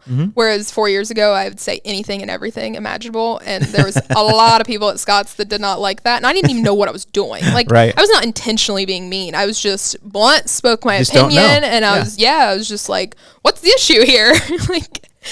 But I think my boss now is very much like trying to help me and like, you probably shouldn't say that kind Right. of thing. Like, rather than like, hating me for it, I guess, or telling me like, you can't say those things. Just a different avenue of teaching, I guess, that I Exactly. appreciate. So, Well, sounds like you're very lucky to be there, and they're lucky to Yeah. have you. So yeah, can't wait to hear what you learned, since you just started traveling. So now you get to learn I that road know. life. I know. You better get that right credit card so you can go in the club. I don't know how Southwest happened. I'm just because I used to travel 30 weeks a year, so quite a bit. I was a Delta man. Yeah. Got to get that Delta Club. I'm telling you, that's the So- game changer for being on the road. It's going in the Delta That's Club. probably another one of the hardest things. So companies do it differently. Scott's had a corporate card, and it was all through Concur that you submitted receipts Ugh. for, right? Ugh. I liked that. You liked Concur? Oh, Yes, I know everybody hates it. Ugh. The only thing, and that's why my boss doesn't do it that way, because he hates Concur. But the only thing I didn't like about that is it gave you limits. Like you only had $15 you could spend on breakfast, Yeah. only $25 for lunch, only $40 for dinner. yeah. And I'm not saying Gowan's out there like spend everything, like, but there's no like punishment, I guess, if you spend over $15 for dinner. Like there's none of that, because everything's on your own card and you submit expense reports. Well, Yeah, that's nice. gosh, I feel like I'm 18 years old again, learning money, because you have to take a picture of every receipt, upload it on this expense report on Monday. Otherwise, I'm not getting that money Friday, and it's on my own card, right? Right. So I have to pay that off. And like, I've already made the mistake of like forgetting one Friday to pay the card off, but not remembering that I forgot. And then like the next Friday, I'm like, why do I owe so much on this card that I'm using only for work when I pay them off? Took me like days to go back through receipts Figure it and out. expense reports and figure out, oh, you never paid it. It's in your checking, and you spent the money in your checking because you thought you paid it. So like I was down like $1,200 all on my own They fault. didn't teach you about balancing a checkbook at that master's degree college or what? No, see, this is my issues with higher education. We can have a little rant about higher education, because the things that I've learned help me grow grass and think a little bit differently when it comes to my professional career. But when it comes to paying bills or anything about money, nope. Nobody taught me it. And they don't teach that in high school either, which No, I not just anymore, find huh? that fascinating. Well, I'll teach you something. So since you have your own credit card that Yeah. you're allowed to use, you got to get the right. It's an American Express Platinum. Now there's a yearly fee on it. I Yeah. think it's $350. Oh, wow. You have That's to- an expensive annual It fee. is, but My you have to gosh. do the math, because you get free drinks in the club. So In what club? in the Delta Club. So Oh, when you have that American Express card, now I think you have to look at which one it is. But this is the secret. You ever see people that always fly first class? They're always Yes. flying in the Delta Yes, I Club. wanna be They're them. not rich people. They just have the right credit card And that a good job. They build up the right Yeah. miles on. Yeah. And so you have that privilege since So you're allowed everybody to. tells me, because when I tell them I fly Southwest, they're like, "Oh, you got to get the Southwest credit card, like, because then you just use that for all your food and." So I don't your know how hotels that and, one like, works. So But it's all like rapid rewards points, but because of my student loan debt, I can't get like most credit cards. I can't get approved. And so I got approved for, I think it's like, my bank is Chase, and it's a Chase IHG card. Yeah. So like for all those hotels. So I'm racking up tons Okay, so of you're doing the hotel same points. thing there. You're getting that. Yep. Yeah, like tons of hotel points, but I'm not racking up like flight miles or anything with it. And it's such a low credit limit. Like it's $2,000 credit limit.